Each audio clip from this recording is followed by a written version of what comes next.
So இந்த கத்திரிக்காய்க்கு வந்து தாளிச்சு தான் நான் செய்ய போகிறேன். இப்போ ஹீட்டை வந்து மீடியம் ஹீட்டில் வச்சுருக்கேன். வச்சுக்கொண்டு இதில் 3 டேபிள் ஸ்பூன் வெஜிடபிள் ஆயில் இருக்குது, இதை விடுங்க. ஸோ இந்த எண்ணெய் கொஞ்சம் கொதிச்சுட்டு இதில் வந்து 1/2 டீஸ்பூன் பெருஞ்சீரகமும் 1/2 டீஸ்பூன் கடுகும் இருக்குது. இப்போ இதில் போடுங்க. இப்போ கடுகும் பெருஞ்சீரகம் போட்டு ஒரு 40 செகண்ட்ஸ் தான் ஆகியிருக்கு. ஒரு மீடியம் வெங்காயம் எடுத்து ஸ்லைஸ் பண்ணி வச்சுருக்கேன். ஸோ இப்போ இதில் போடுங்க. நீங்கள் இதில் வந்து ஒரு பெரிய காஞ்ச மிளகாய் வந்து பிச்சு வச்சுருக்கேன், இதையும் போடுங்க.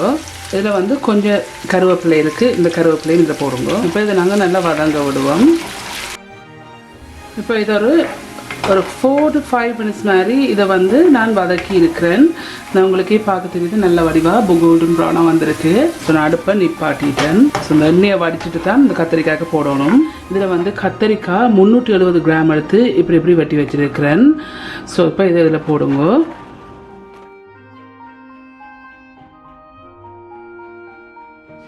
இதில் வந்து ஒரு மீடியம் வெங்காயம் எடுத்து ஸ்லைஸ் பண்ணி வச்சுருக்கேன். இப்போ இதையும் இதில் போடுங்க. இதில் வந்து 4 சின்ன பச்சை மிளகாய் இருக்குது. இது கொஞ்சம் காரமானது, கொஞ்சம் உரைக்கும். பட் உங்களுக்கு இது மசிச்சு வைக்கிறோடைய கொஞ்சம் உரைப்பாக இருக்கும். ஸோ உங்களுக்கு ஓகேன்னு சொன்னால் நீங்கள் சின்ன பச்சை மிளகாய் 4 போடுங்க, இல்லாட்டிக்கு உங்களுக்கு ஏற்ற மாதிரி நீங்கள் போடுங்க. இதில் வந்து 1/2 டீஸ்பூன் மஞ்சள் இருக்குது. இதில் கொஞ்சம் கருவேப்பிலை இருக்குது. தேவையான அளவு உப்பு இருக்குது. இதில் வந்து தேங்காய் பால் இருக்குது, ஆனால் இதில் வந்து கப்பி பால். ஸோ கடைசியாக புளிஞ்செடுப்பம் இல்லை கப்பி பால் உண்டு. ஸோ இதில் வந்து 2 கப் விட போகிறேன். இதை நல்லா மிக்ஸ் பண்ணி விடுங்க. மஞ்சள் ஹார்னாட்டிக்கு நீங்கள் இன்னும் கொஞ்சம் மஞ்சள் சேர்க்கலாம். இதில் வந்து 4 உள்ளிப்பூடு வந்து ஸ்லைஸ் பண்ணி வெட்டி வச்சுருக்கேன், இதையும் இதில் போடுங்க. போட்டுட்டு திருப்பி ஒருக்கா மிக்ஸ் பண்ணி போட்டு இப்போ நான் ஹீட்டை வந்து மீடியத்துக்கும் ஹையுக்கும் இடையில விட போகிறேன். மூடி போட்டு மீடியத்துக்கும் ஹையுக்கும் இடையில வச்சிருக்கிறேன். வச்சுட்டு கொஞ்சம் அவிய விடுவோம். இப்போ வந்து ஒரு 6 நிமிஷமாக தான் அவிஞ்சோன்ருக்கு. ஐநோ நீங்கள் யோசிப்பீங்க என்னடா சட்டியை மாற்றிட்டேன் வேறு சட்டியாக இருக்குண்டு.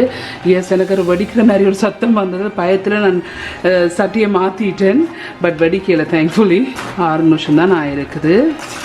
எண்ணெய் அவியணும். கிளறி போட்டு உப்பை ட்ரை பண்ணி பாருங்கள், உப்பு காணுமாண்டு. ஸோ இப்போ மூடி போட்டு இன்னும் கொஞ்சம் அவிய விட போகிறேன்.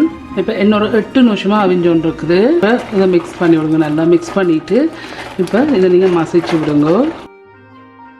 உங்களுக்கு இந்த வெள்ளைக்கறிக்கு வேணும்னா நீங்கள் இறால் போட்டிங்கன்னா நல்ல டேஸ்ட்டாக இருக்கும். பட் நான் இன்றைக்கி இறால் போடல. ஸோ உங்களுக்கு விருப்பமான மாதிரி இதை மசிச்சு விடுங்க. ஸோ இது நல்லா மசிச்சுட்டு இதில் வந்து நான் திக்காக புளிஞ்சு வச்சிருக்கிற முதலாம் பால் இருக்குது.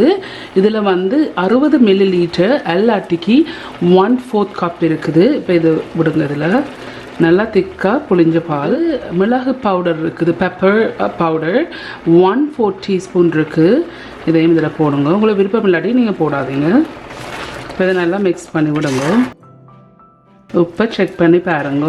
இது யார் ரிக்வெஸ்ட் பண்ணாலும் எனக்கு சரியாக ஞாபகம் வருதில்லை. பட் கொஞ்ச நாளைக்கு முதல்ல ஒரு மாதத்துக்கு முதல்ல சம்திங் லைக் தட் ரிக்வெஸ்ட் பண்ணியிருந்தீங்க. சாரி, லேட் ஆகிட்டுது. மூடாமல் ஒரு 5 நிமிஷம் கொதிக்க விடுவோம். இப்போ இதில் 5 நிமிஷம் ஆயிடுச்சுது. மிக்ஸ் பண்ணி போட்டு அடுப்பை நிப்பாட்டிட்டேன் நான். இப்போ நான் தாளித்து வச்சுருக்க இந்த வெங்காயம், கடுகு, பெருஞ்சீரகம் எல்லாம் இதில் போடுங்க. எண்ணெயோடு போடாதீங்க, எண்ணெயை வடித்து போடுங்க. தாளிச்சதை போட்டுட்டு நல்லா மிக்ஸ் பண்ணி விடுங்க. இதுதான் ஒரு விதமாக கத்திரிக்காய் பால் கறி நான் வைக்கிறேன். ஏற்கனவே நான் ஒரு கத்திரிக்காய் வெள்ளைக்கறி வந்து போட்டிருக்கிறேன் பால் கறி.